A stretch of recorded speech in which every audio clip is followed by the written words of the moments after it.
युद्ध के बीच अचानक आसमान का रंग बदलने लगा।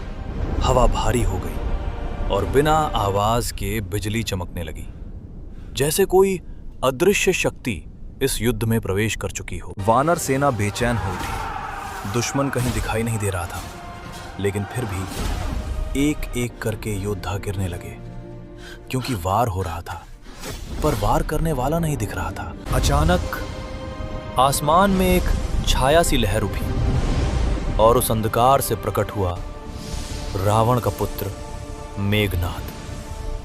न पूरी तरह दिखाई देता, न पूरी तरह छिपा हुआ। उसकी शक्ति, उसकी माया इस युद्ध को बदलने वाली थी। मेघनाद ने अपनी माया शक्ति का प्रयोग किया। एक नहीं, अनेक रूप, हर दिशा से हमला। वानर सेना भ्रमित हो गई। कौन असली है और कौन छलावा, कोई समझ नहीं पा रहा था। चारों ओर से आ रहे थे तीर, और हर वार किसी न किसी को घायल कर रहा था। भय फैल चुका था, क्योंकि दुश्मन दिखे बिना ही वार कर रहा था। श्री राम शांत खड़े थे। वे सब देख रहे थे, सब समझ रहे थे।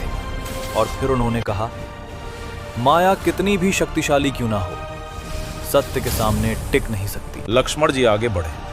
उनकी आंखों में तेज था और हृदय में अग्नि, और बोला, भैया, इसका सामना मैं करूंगा। ये सिर्फ युद्ध नहीं, उनका संकल्प था। अब शुरू हुआ एक अदृश्य युद्ध। तेज गति, हर दिशा से वार, मेघनाद की माया और लक्ष्मण जी का धैर्य। ये था बुद्धि और शक्ति का संग्राम। और फिर मेघनाद ने अपनी सबसे भयानक शक्ति का प्रयोग किया, ब्रह्मास्त्र। आसमान ऊर्जा से भर उठा और युद्ध का संतुलन एक पल में बदल गया। ब्रह्मास्त्र का वार सीधा लक्ष्मण जी पर पड़ा और वे भूमि पर गिर पड़े।